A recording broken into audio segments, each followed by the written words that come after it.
Talented और multi talented बुलाना चाहता हूं, इतने गजब की पर्सनालिटी को आपका सहयोग चाहता हूं, जोरदार ताली से वेलकम करते हैं। So please most welcome would be रूपी leader mister Pramod Saini ji. Pramod ji welcome, आपका स्वागत है। थैंक यू सर, बहुत बहुत धन्यवाद सर। स्वागत है प्रमोद भाई। थैंक यू सर, बहुत बहुत धन्यवाद। सबसे सारे ग्रेट अप्लायंस को मेरा प्रणाम नमन। और मैं चाहूंगा सर, आप लोगों ने मुझे मौका दिया, इस बात के लिए मैं कृतज्ञ हूँ, क्योंकि ट्रेनिंग तो सभी देते हैं, लेकिन ऐसे अचानक मौका देना मेरे को बहुत अच्छा लगता है। जब मेरे को सर बोलते हैं, मतलब प्रमोद जी आपको सेशन लेना है। आप भी प्रमोद जी चौका देते हो यार, हर बार अलग लुक लाके एकदम चौका देते हो यार। ये वही प्रमोद जी है जो पिछली बार देखे थे हमने। बिल्कुल सर, बहुत स्मार्ट लग वही रहे है। हो, बहुत स्मार्ट लग रहे हो। Thank you sir, thank you, बहुत बहुत धन्यवाद सर। तो ज्यादा समय को जाया ना करते हुए मैं सीधा स्लाइड्स पे आता हूँ। बातचीत अपन करेंगे आज, काफी चीजों के बारे में बात करेंगे। काफी नए लोग बैठे हैं, वो लोग भी शायद मेरे को जानते नहीं होंगे, तो सबको सारी इंफॉर्मेशन और प्लस थोड़ा सा मैं मेरा ब्रीफ इंट्रोडक्शन दूंगा। मैं सबसे पहले ये चाहता हूँ कि ऊपर वाले सर्वोपरि जो ईश्वर है उसका नमन प्रणाम, क्योंकि उन्होंने मेरे को ये जीवन दिया है, ह्यूमन बीइंग बना के भेजा मेरे को। उसके बाद दूसरा नमन जो है कहीं ना कहीं जो मेरे पेरेंट्स हैं उनको मैं देना चाहूंगा, क्योंकि उन्होंने मेरे को एक अच्छा जो संस्कार दिए, अच्छे संस्कार दिए, ताकि मैंने कुछ गलत मेरी लाइफ में नहीं किया आज तक। इस बात का मुझे गर्व होता है।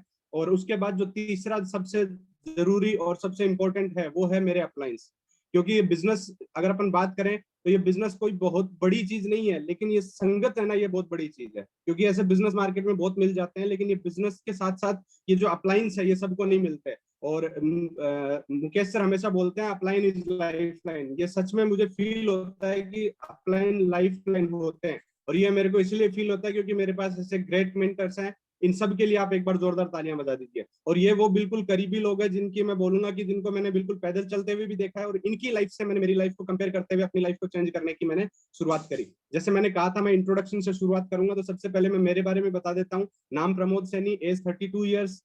फादर मेरे एक सर्विसमैन थे, बीएसएफ में जॉब करते थे। फैमिली की मैं बात करूं तो एवरेज इनकम हुआ करती थी, कोई बहुत बड़ी, मैं ये नहीं कहूंगा कि हम अमीर थे, तो मैं ये भी नहीं कह रहा हूँ कि मैं गरीब था, लेकिन बिल्कुल एवरेज इनकम थी कि हमारी जरूरतें पूरी हुआ करती थी, ख्वाहिशें जो है वो अधूरी रहती थी। ड्रीम्स, सपनों की बात करूं तो बचपन में कुछ हुआ करते थे, और युवावस्था तक आते आते सारे खत्म हो गए। और पेरेंट्स ने कहा इसलिए मैंने इंजीनियरिंग करी। और मेरी लाइफ में मैंने सिर्फ एक जॉब के लिए अप्लाई किया, as a lecturer Birla engineering college में मैंने जॉब करी। और मैं खुशकिस्मत हूँ कि इस जॉब के दौरान ही मुझे ये बिजनेस देखने का मौका मिला। वो बात अलग है कि मुझे अनजान शख्स के द्वारा ये देखने का मौका मिला, फिर भी मैंने विश्वास किया, तो आज यहाँ तक मैं पहुंच गया। और आज कहाँ तक पहुंचा हूँ, उस लाइफ को जो भी मैं जब भी देखता हूँ, जब भी मैं सोचता हूँ इस लाइफ के बारे में, तो मेरे मन में हमेशा ये बात आती है कि आज रियल में जिंदगी जो है बदल गई है। और कितनी बदली है वो मैं हर बार बताता हूँ। आप देखिए, इन तस्वीरों के माध्यम से आपको मेरी पुरानी लाइफ के बारे में पता चल सकता है कि एक स्टूडेंट लाइफ में मैं किस तरीके से रहता था, जहां में ना पहनने का, ना बोलचाल का, किसी चीज का कोई तरीका नहीं था, कुछ अता पता नहीं था कि क्या करना चाहिए और कैसे करना चाहिए। बस जैसी लाइफ चल रही थी वैसी चल रही थी, उसी लाइफ को जी रहा था। लेकिन इस बिजनेस ने, मैं कहूंगा, एक जेंटलमैन्स लाइफ जो दी है वो कहीं ना कहीं सेफ शॉप ने दी है। तो एक बार जोरदार तालियां आप सेफ शॉप के लिए सारे लोग बजा दीजिए, एक बार जोरदार तालियां। चलिए आगे बढ़ते हैं। ये जो बदलाव हुए हैं ये सिर्फ ऊपरी बदलाव नहीं हुए कि थोड़ा जो है सूट बूट पहनना सीख गए और बदलाव हो गया, नहीं, मेरी पूरी लाइफ में बदलाव हुए। क्योंकि एक ऐसी साधारण फैमिली से बिलोंग करना जहां बाइक के बारे में नहीं सोचा जाता था, उस घर के अंदर कार आती है। इत्तेफाक से वो कार आज भी घर के आगे खड़ी होती है। रीजन ये है कि घर के अंदर खड़ी करने की जगह जिस दिन बनाया गया उस दिन नहीं रखी गई। इवन बाइक खड़ी करने की भी जगह नहीं रखी गई, क्योंकि हमारी ऐसी सोच में था नहीं कि बाइक भी आएगी। लेकिन आज इस घर के आगे कार खड़ी होती है, और सिर्फ खड़ी नहीं होती है, मेरे को बताते हुए गर्व होता है। इस बिजनेस ने इतनी हैसियत बनाई है कि इस कार को लेने के बाद शुरुआत के 1.5 से 2 साल के अंदर समथिंग 90,000 किलोमीटर इस कार को मैंने चला दिया। आजकल मैं इस कार को चलाता नहीं हूँ, क्योंकि बिजनेस जो है हमेशा सोच बड़ी कर देता है। बहुत परेशान होता हूँ, मेरे को ऐसा लगता है बहुत छोटी सी है, बहुत पुरानी हो गई है, इसलिए नई कार का ड्रीम लगा रखा है। बहुत जल्दी मैं ये खुशखबरी सबको ये देने वाला हूँ। मेरी ड्रीम कार मर्सिडीज बेंज जो है वो मैं यहाँ से लेने वाला हूँ। अगली अगर अपन बात करें अचीवमेंट्स की, तो पहला ट्रिप मेरे को दुबई घूमने का मौका मिला। इंडिया के अंदर तो सारे टूरिस्ट प्लेस घूमे घूमे, दुबई घूमने का मौका मिला। और वहां की तस्वीरें आपको देख के लग्जरी लाइफ का जो है कहीं ना कहीं एहसास हो जाएगा कि कैसी लाइफ वहां की होती है। ये दुनिया के इकलौते 7 स्टार होटल में डिनर करने के बाद की फोटो है। और इसके बाद आप देखिए कैसे कैसे लोगों के साथ, कैसे मेंटर्स के साथ वहां पे लाइफ बिताने का मौका मिलता है। मैं राजस्थान के एक ऐसे जिले से बिलोंग करता हूँ जहाँ खूब रेगिस्तान है, लेकिन उसके बाद भी जो मजे दुबई के रेगिस्तान में आते हैं वो यहाँ कभी नहीं आए। तो मेरी यही पर्सनल सबसे हिदायत है कि एक बार जरूर जाके ना इस रेगिस्तान का मजा जरूर लें। और ये सिस्टम के साथ जाने का बहुत ज्यादा मजा आता है, क्योंकि दूसरी जो मेरी ट्रिप है वो सिंगापुर की थी, और यहाँ की भी आप देख रहे हैं लग्जरी लाइफ। लेकिन जितनी भी मैंने फॉरेन ट्रिप्स करी है, मैंने मेरी स्टूडेंट लाइफ में भी मैं थाईलैंड रह के आया 65 डेज, लेकिन जितनी भी मैंने ट्रिप्स करी है तो उनमें डिफरेंस यही है कि मैं स्टूडेंट लाइफ को और इस लाइफ को जब कंपेयर करता हूँ, जब यहाँ की ट्रिप्स को कंपेयर करता हूँ, तो मुझे फील होता है कि शायद बिजनेस के अंदर जो ट्रिप्स मिलती है, जो इस सिस्टम की ट्रिप्स होती है, उसके अंदर जो एंजॉयमेंट होता है वैसा पर्सनल में कभी नहीं हो सकता है।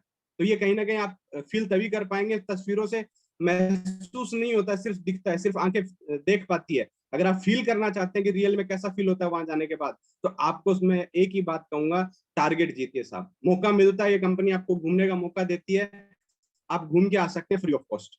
और जितने भी लोग, सिर्फ ऐसा नहीं है कि मैंने किया है, मेरे से पहले बहुत से अपलाइंस है जिन्होंने यही अचीवमेंट लेके दिखाए हैं, वो भी फॉरेन ट्रिप्स कर रहे हैं, बहुत बढ़िया लाइफ उन्होंने मैनेज करी है। तो ये सारा जब कुछ जो कुछ हो पाया है वो किसी के साथ भी हुआ है, तो वो क्यों हुआ है? मेरा सवाल यही है, सब लोगों के मन में यही आ रहा है, why it's so with me और अदर अपलाइंस, सबके साथ ऐसा क्यों हो पा रहा है? उसका रीजन क्या है? क्या लगता है सब लोगों को? मैं सबसे सवाल पूछूं, क्या आप लोगों को लगता है कि इसका रीजन है क्योंकि कहीं ना कहीं लक है हमारा, मैं लकी हूं या हमारे अपलाइंस जो थे वो लकी थे? नो, ऐसा नहीं है। ऐसा होता तो फिर बहुत सारी चीजें और भी हो गई होती। ये सिर्फ इकलौता लक नहीं बोल सकते इस चीज को। ये क्या है? ये इसलिए है क्योंकि हम सबने सिस्टम को फॉलो किया है। जितने भी अपलाइंस मुझसे पहले आए उन्होंने सबने सिस्टम को फॉलो किया है। हमने सबने मिलके हमेशा 8 स्टेप्स को फॉलो किया है। इस बिजनेस का अगर मैं बोलूं क्रक्स, कुछ भी अगर कोई बहुत बड़ी चीज है जो इस बिजनेस में किसी भी आदमी को जीरो से हीरो बना सकती है, चाहे उसका बैकग्राउंड कुछ भी रहा हो, चाहे वो किसी भी मतलब फैमिली से बिलोंग करता हो, कैसा ही एजुकेशन उसका रहा हो, कोई चीज मैटर नहीं करती, सिर्फ और सिर्फ 8 स्टेप्स मैटर करते हैं इस बिजनेस के, जिसको मैं बोलूंगा कि सफलता का सिलेबस है।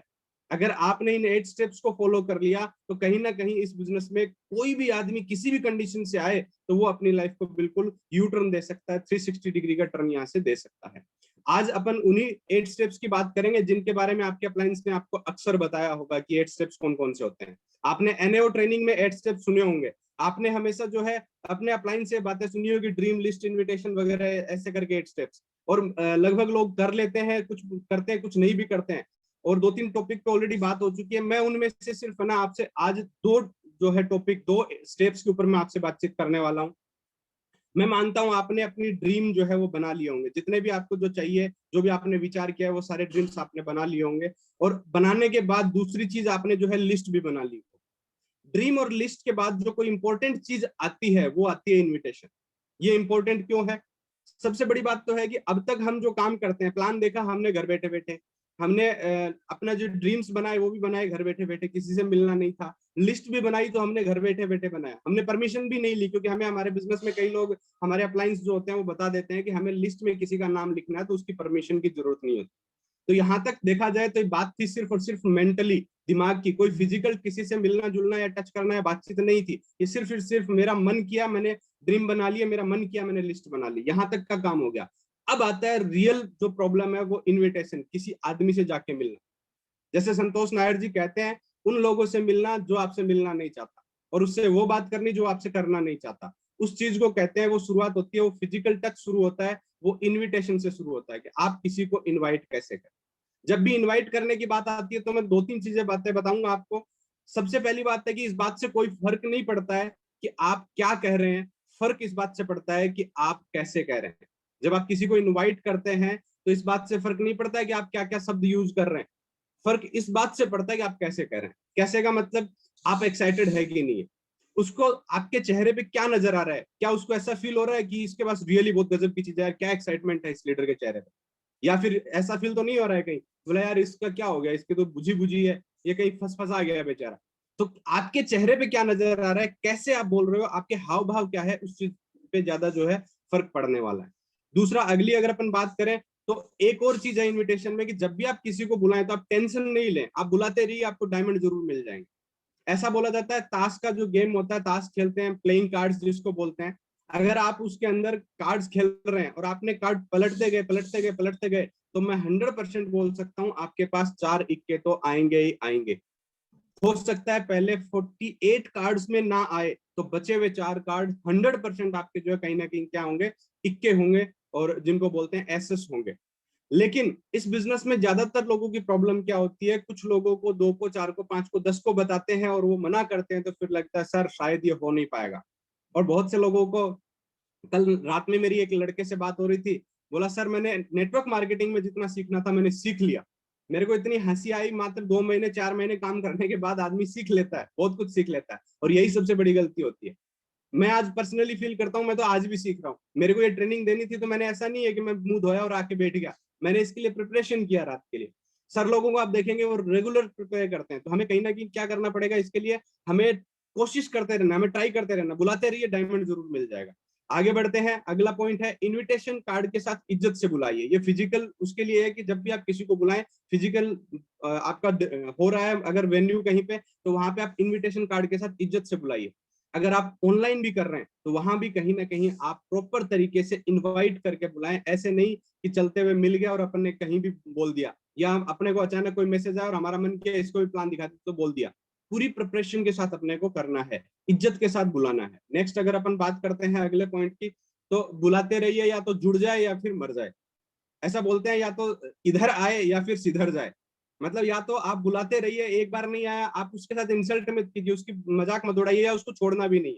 ऐसा नहीं कि यार तेरे को बोला तू आया नहीं, उसकी बेइज्जती कर दी, या फिर ये बोला यार ये तो इतनी बार बुला लिया आता नहीं है। ऐसा नहीं करके हमें क्या करना है, हमें उसको बुलाते रहना कंटिन्यू। ये बात पक्की है कि आप बुलाते रहेंगे तो वो जरूर आएगा। और जैसा मैंने बोला, या तो इधर आए, मतलब आप बुला रहे हो तो आपके पास आए, या फिर सिधर जाए या दुनिया से चला जाए। ये दो ही कंडीशन में आप उसको छोड़ सकते हैं।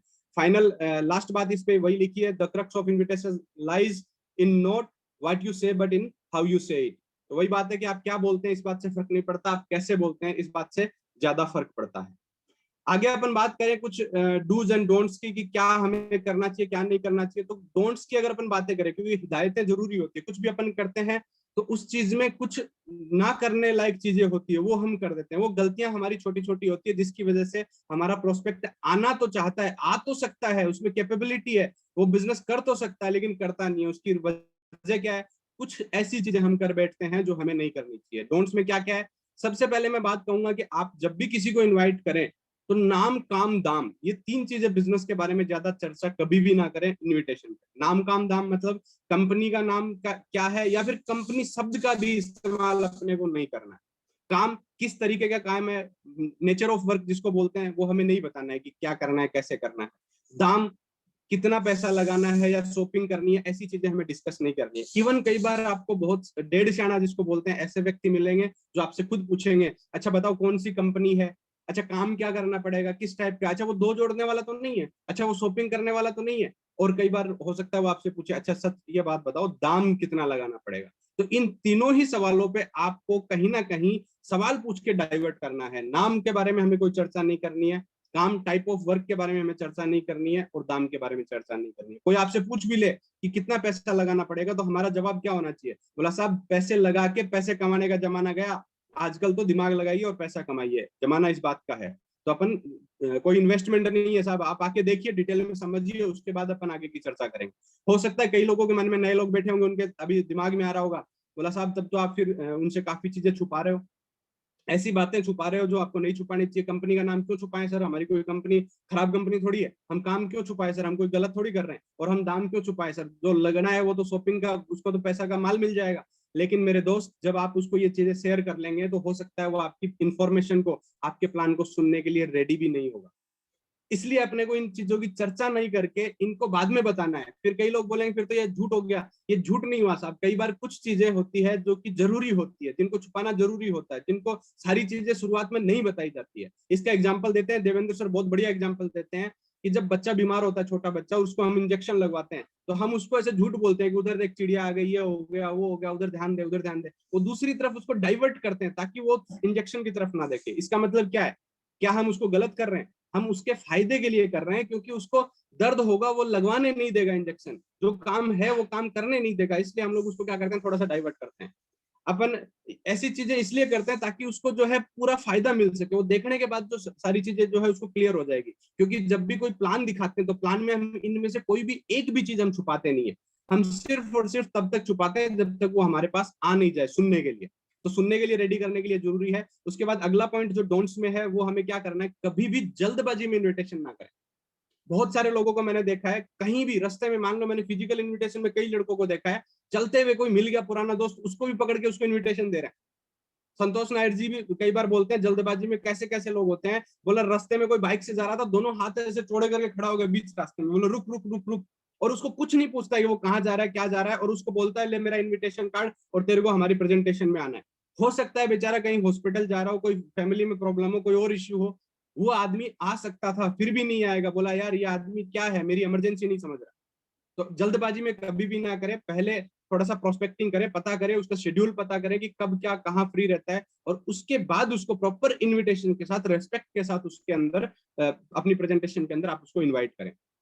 अगला जो पॉइंट है वो है कभी भी भीड़ भाड़ या जिसको अपन बोलते हैं पब्लिक प्लेस, ऐसी जगह पे कभी भी इनविटेशन ना करें।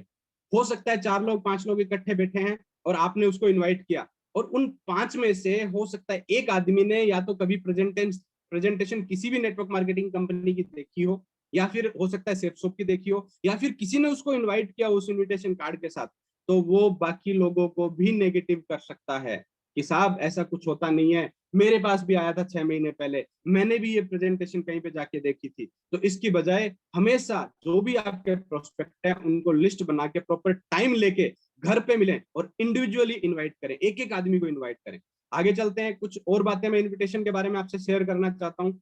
जब भी इनविटेशन करें तो एक और चीज मोस्ट इंपोर्टेंट है, वो है कि इनविटेशन के लिए हमेशा अपनी लिस्ट का इस्तेमाल करें, तुक्के में इनविटेशन नहीं करें। बहुत से लोग करते हैं तो ये खास करके जब से ऑनलाइन चल रहा है तब तो बड़े तुक्के में इनविटेशन करते हैं। इनविटेशन तुक्के में कैसे करते हैं, कोई भी किसी से बात हो रही थी, थोड़ी सी चर्चा होनी शुरू हुई, उसी को बोलते तू आजा मैं आपको प्रेजेंटेशन दिखा देता हूँ। मेरे दोस्त ऐसे नहीं होता है, प्रॉपर तैयारी के साथ करें। आप क्यों बुला रहे हैं उसको, कब बुला रहे हैं, उसकी नीड क्या है, उसके ऊपर प्रोस्पेक्टिंग करके उसकी डिटेल जानना जरूरी है। पता चला उस आदमी के घर में भी कुछ मेडिकल इश्यूज चल रहे हैं, ये कोरोना का समय ऐसा है, पूरा पता चला पूरी फैमिली को कोई प्रॉब्लम है, और आप उसको बोल रहे हैं कि आप प्रेजेंटेशन में आ जाओ, सिर्फ इसलिए क्योंकि वो बातचीत आपसे कर रहा था। तो इस तरीके से बिना लिस्ट के कभी भी किसी को इनवाइट ना करें, पहले लिस्ट बनाएं, प्री डिसाइड करें कि मेरे को किसको बुलाना है, किस किस से मेरे को बातचीत करनी है। आज आप लिस्ट बनाइए कि मुझे कल किन को बुलाना है, उनकी 20, 25, 30 लोगों की लिस्ट आज बना लीजिए। उन 20-25 लोगों को कॉल कीजिए, आज आप कल का टाइम सेट कीजिए, किसी का टाइम सुबह का, किसी का दोपहर का, किसी का सुबह का, शाम का, जैसे भी सेट होता है सेट कीजिए, लेकिन प्रॉपर लिस्ट के बिना कभी भी काम अपने को नहीं करना। दूसरा, जब भी अपन इन्विटेशन करें तो हमें क्रैप मेथड का यूज करना। ये क्रैप मेथड क्या है, क्रैप मेथड कहती है कि जब भी हम किसी को इनवाइट करें, सपोज आपने लिस्ट बना रखी है 200 लोगों की, अब उन 200 लोगों को आपको क्या करना है, कैटेगराइज करना है, उनको स्टार्स देने। मैं जैसे जैसे एक एक वर्ड बोलूं उसके हिसाब से आप एक एक स्टार समझिए। सबसे पहला जो है उसको अपन बोलते हैं कपल। अगर किसी को आपने लिस्ट में किसी का नाम लिख रखा है और अगर पॉसिबल है कि आप उसको कपल में बुला सकते हैं, कपल का मतलब सिर्फ शादीशुदा कपल का मतलब नहीं है, कपल का मतलब 2 लोगों को साथ में। हो सकता है मदर फादर, जैसे बच्चा है तो उसके फादर के साथ उसको बुलाइए, अगर कोई लड़की है तो उसको भाई के साथ या पिताजी या माताजी के साथ बुलाइए। तो ऐसे करके कपल में अगर आप बुलाना पॉसिबल है किसी को, तो उसको आप 1 स्टार दे दीजिए। कई बार हो सकता है किसी स्टूडेंट को आप बुला रहे हो, वो उस सिटी में अकेला रहता है, तो वहां आप कपल में नहीं बुला पाएंगे, उसको अकेले बुलाना पड़ेगा, तो उसको आप ये स्टार नहीं दे पाएंगे। लेकिन जिसको भी पॉसिबल हो उसको स्टार दे दीजिए, कपल वाले को 1 स्टार दे दीजिए। दूसरा, आर फॉर रेस्पेक्टेबल, जिसकी समाज में इमेज हो, बढ़िया प्रोफेशनल आदमी हो, जिसको समाज में लोग जो है सब इज्जत की नजर से देखते हो, ऐसा अगर कोई आदमी है तो उसको आप 2 स्टार दे दीजिए। अगर वो कपल में भी है, कपल में बुलाया जा सकता है और उसकी समाज में इज्जत है, तो उसको आप क्या दे दीजिए, 2 स्टार दे दीजिए।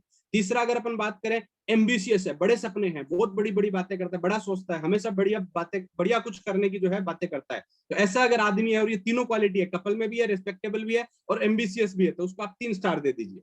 और उसके बाद लास्ट जो है, पी फॉर प्रोफेशनल्स, बढ़िया किसी जॉब में है, डॉक्टर है, इंजीनियर है, या फिर कोई और बढ़िया किसी सरकारी जॉब में या प्राइवेट जॉब में, बढ़िया प्रोफेशन में, आपको लगता है इसकी इज्जत भी है, सब कुछ है, रेस्पेक्टेबल भी है, एम्बिशियस, बड़ी सोच भी रखता है और कपल में भी इनवाइट किया जा सकता है, और सबसे बड़ी बात प्रोफेशनल भी है। अगर चारों क्वालिटी है तो उसको 4 स्टार दे दीजिए।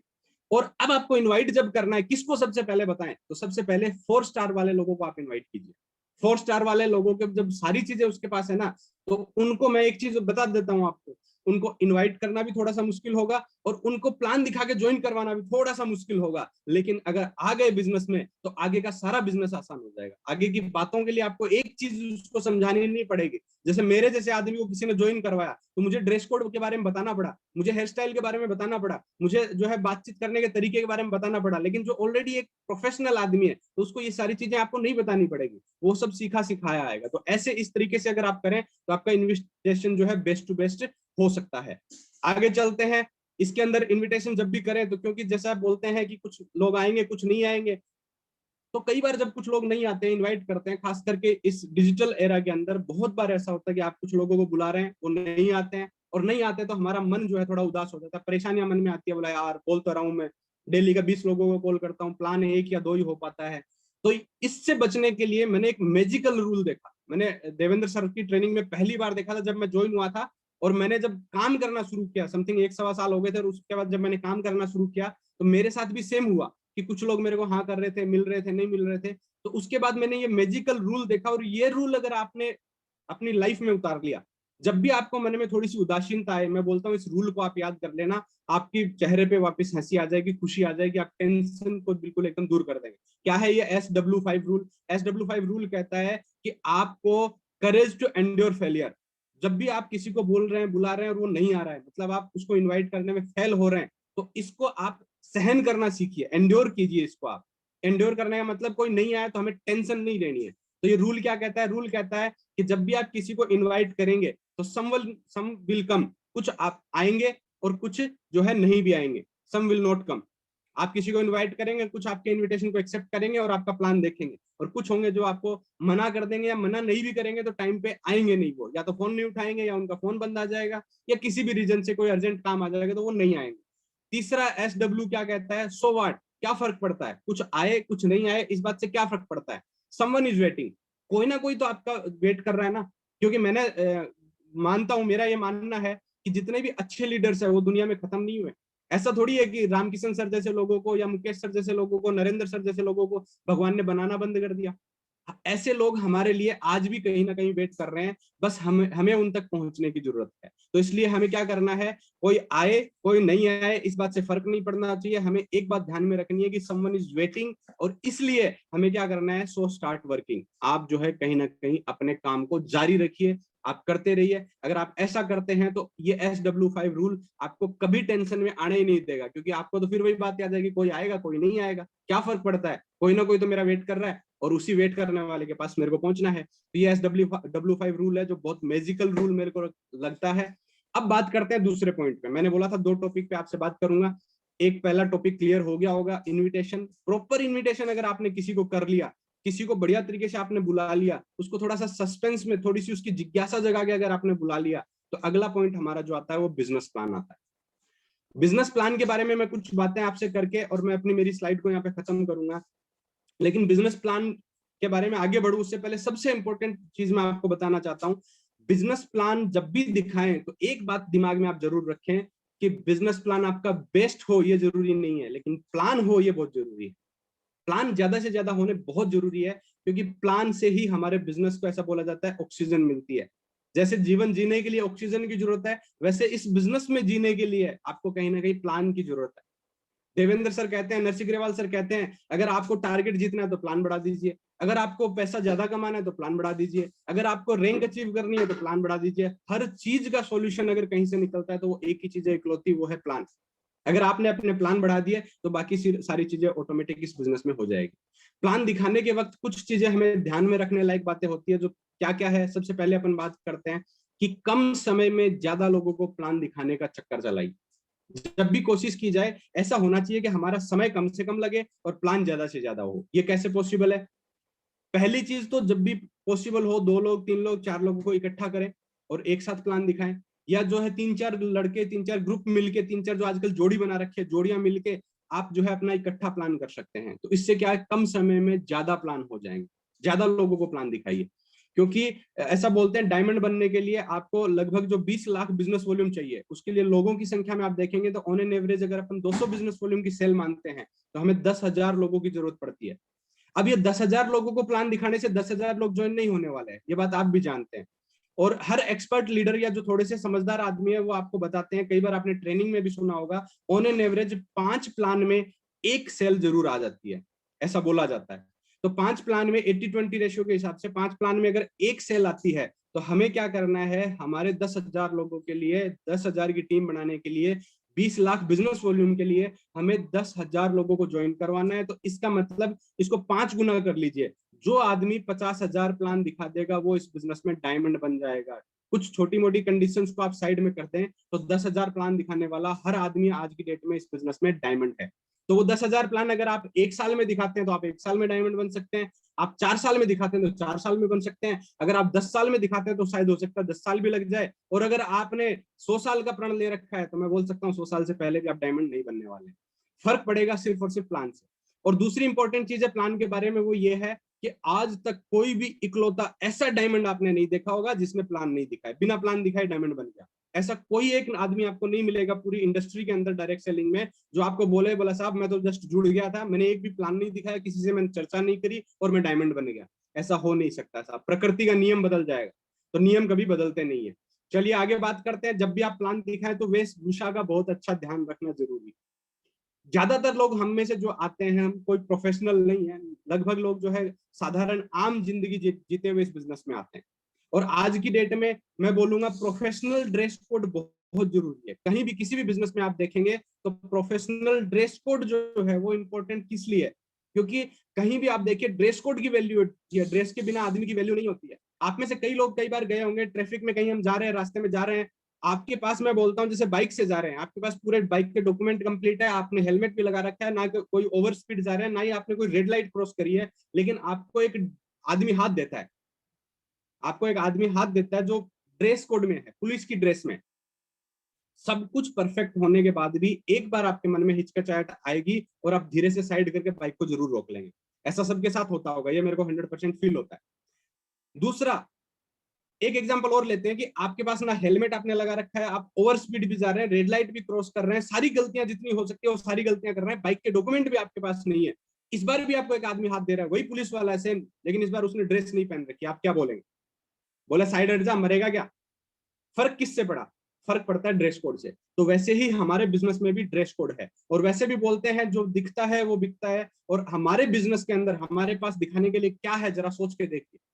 क्या हमारे पास कोई शोरूम है? हम अपनी सिटी में कोई शोरूम लेके बैठे हैं जो हमें बता दे कि साहब ये जो है ना हमारा शोरूम है, यहाँ पे आप आके देख लीजिए और आप हमारे साथ बिजनेस कर लीजिए? नहीं, हमारे पास शोरूम नहीं है। दूसरा अगर अपन बात करें तो हमारे पास और क्या चीज है? कुछ भी नहीं है हमारे पास। जो दिखाने के लिए जो कुछ है वो हमारा अपना जो है ड्रेस कोड है। कोई भी आदमी हमारे इंप्रेशन को, हमारे जो हुलिया है, हमारा जो वेशभूषा है, उसको देख के हमारे बारे में इंप्रेशन बनाता है। And first impression is the last impression, ये बात सुनी है। और फर्स्ट इंप्रेशन के लिए कभी भी आपको कोई सेकंड चांस नहीं मिलता है कि अगर आपका ड्रेस कोड अच्छा हुआ तो वो आदमी आपके बारे में एक अलग राय बनाएगा, और ड्रेस कोड अच्छा नहीं हुआ तो वो आपके बारे में अलग राय बनाएगा। आज आप खुद सोच के देखिए कि जैसे जो सूट बूट में मैं आज बैठा हूं, ये नहीं बैठ के मैं आज एक टी शर्ट में बैठा होता, जैसे मैंने मेरी पुरानी फोटो दिखाई वैसे बड़ी बड़ी दाढ़ी और बड़े बड़े बाल अगर मैं लेके बैठा होता तो 90% आप में से लोग मेरे को सुन नहीं रहे होते। ये सुनने के वजह जो दी है, वो सिस्टम ने जो मुझे सीख दी है, उसकी वजह से मैंने ड्रेस कोड बदला, और उस ड्रेस कोड से बहुत फर्क पड़ता है इस बिजनेस में। तो वेशभूषा को हमें बेस्ट टू बेस्ट रखने की जरूरत है। अगला पॉइंट जो आता है वो है समय से प्लान में आइए। फिजिकल के लिए प्लान में समय से आए, और डिजिटल के लिए भी ये है कि समय से पहले ही प्लान में जुड़ जाए। यहाँ मैंने बहुत सारे लोगों को देखा है, खास करके जो थोड़ा सा मतलब टीम बना लेते हैं 20-50 लोगों की, 100 लोगों की, 200-250 लोगों की, उन लोगों में ये सबसे बड़ी कॉमन प्रॉब्लम है, सर आई एम गोल्ड। और उसको लगता है कि मैं गोल्ड बन गया हूं इसलिए मेरे को लेट जाने का सर्टिफिकेट मिल गया। प्लान स्टार्ट हो रहा है, 10 बजे का टाइम आया तो एक प्रिजम्पशन लेके बैठे हैं सब लोग, मन में एक प्रिज्यूम करके बैठे हैं कि प्लान का टाइम अगर 10 बजे का है ना तो स्टार्ट तो 10:30 ही होगा ना। आधा घंटा अपने मन में खुद ही बना के बैठे हैं। तो ये नहीं करना है हमें, क्योंकि समय से प्लान में हमेशा जाना, ताकि समय से कोई भी प्रेजेंटेशन स्टार्ट हो सके और समय से जो है प्रेजेंटेशन फिनिश हो सके, ओवर हो सके। तो समय का बहुत ज्यादा ध्यान रखने की जरूरत है। अगली चीज है प्लान दिखाना सीखिए। प्लान दिखाना आना बहुत जरूरी है। ऐसा बोलते हैं दूसरे के कंधे पर रख के आप कब तक बंदूक चलाएंगे? जब तक वो खड़ा है। तो आप किसी के सहारे से इस बिजनेस को अगर कर रहे हैं तो फिर आप, मेरा एक बात आज गांठ बांध लीजिए कि फिर आप अपना बिजनेस नहीं कर रहे हैं। अगर आप प्लान दिखाने के लिए अपलाइन पे डिपेंडेंट है तो फिर बिजनेस आपका नहीं है, अपलाइन का बिजनेस है। क्योंकि जिस दिन अपलाइन ने प्लान नहीं दिखाया उस दिन बिजनेस नहीं होगा। और अपलाइन का तो कहीं ना कहीं और से भी होगा, लेकिन आपका बिजनेस नहीं होगा। तो इसलिए प्लान दिखाना सीखिए। और प्लान दिखाने के बारे में ऐसा बोला जाता है, देवेंद्र सर की मुझे एक बात बहुत बढ़िया लगती है कि जब भी आप पहला प्लान दिखाएंगे, वो प्लान आपका हो सकता है आपको लगे कि अच्छा नहीं है, लेकिन वो प्लान जैसा भी है होना जरूरी है। अगर आप 10वां प्लान दिखाएंगे तो पहले प्लान से अच्छा होगा, 100वां प्लान दिखाएंगे तो 10वें प्लान से अच्छा होगा, या यूं कहें हर अगला प्लान पिछले वाले प्लान से बेहतर होने वाला है। तो हमें प्लान दिखाते रहना चाहिए। और कभी भी एक बात और मैं बता देता हूं, प्लान आपने कैसा दिखाया ये इंपॉर्टेंट कतई है ही नहीं, क्योंकि ये बात भी मैंने देवेंद्र सर से हर बार सुनी है कि आप एक बेस्ट टू बेस्ट प्लानर को बिठा दीजिए। किसको मानते हैं आप? हो सकता है आप बोलते होंगे कि रामकिशन सर बहुत बेस्ट प्लान देते हैं, रामकिशन सर को बिठा दीजिए। आपको लगता है नहीं, जितेंद्र यादव जी बहुत बढ़िया प्लान देते हैं, उनको आप बिठा दीजिए। रेखा मैडम जो है वो बहुत बेस्ट प्लान देती हैं, उनको आप बिठा दीजिए। लेकिन आप उनके सामने गेस्ट बिठाइए मात्र 3, अब बताइए हाईएस्ट रिजल्ट कितना आ सकता है? कितने लोगों को ज्वाइन करवा सकते हैं वो? 3 लोगों को। और वो भी अगर मान लो बिजनेस वॉल्यूम भी ज्यादा से ज्यादा ली तो कितनी बिजनेस वॉल्यूम करवा सकते हैं? 200 ले लेंगे, 500 ले लेंगे, एक जने से 1500 बिजनेस वॉल्यूम करवा देंगे। लेकिन मैं बोलता हूँ एकदम बिल्कुल नया बंदे को प्लान पे चढ़ा दीजिए, स्टेज पे चढ़ा दीजिए, जो कि सिर्फ प्रेजेंटेशन बदलना जानता है, ढंग से बोलना भी नहीं जानता है, उस आदमी को भी आप चढ़ा दीजिए स्टेज पे। लेकिन उसके सामने लोग आप 1000 बिठा दीजिए, मैं बोलता हूँ कम से कम भी मानोगे तो 100-150 आदमी आराम से कम ज्वाइन हो जाएंगे। रीजन क्या है? क्योंकि जिसमें आग है, जिसमें करने की इच्छा है, वो तो कहीं ना कहीं आपके और मेरे जैसा है, तो वो लपक के पकड़ लेगा इस प्लान को। और जिसकी इच्छा नहीं है उसको तो स्वयं भगवान भी आके सारी ऑफर दे दे तो भी वो डाउट करेगा, बोला भगवान क्यों आए मेरे को दिखाने के लिए? यहाँ पे दिखाने के लिए तो इतने सारे लोग थे, भगवान ही क्यों आए मेरे पास दिखाने के लिए? तो वो इस बात पे भी डाउट कर सकता है। तो इस बात के लिए आप चिंता ना कीजिए कि मेरा प्लान कैसा है, आप जस्ट दिखाना शुरू कीजिए। और जैसे जैसे आप दिखाते जाएंगे आपका प्लान बेस्ट टू बेस्ट जो है होता जाएगा, बढ़ते जाएगा, इंप्रूवमेंट होता जाएगा। प्लान दिखाते जाइए, इक्के तो आपको मिल ही जाएंगे। 100% ये बात कंफर्म है कि जब आप प्लान दिखाते रहेंगे तो आपको इक्के मिल ही जाएंगे, इस बात में कोई डाउट नहीं है। बस प्लान दिखाते रहना बहुत जरूरी है। लास्ट बट नॉट लिस्ट में आपको एक बात कहूंगा, किस नोट किल। जब भी आप प्लान करें, keep it short and sweet.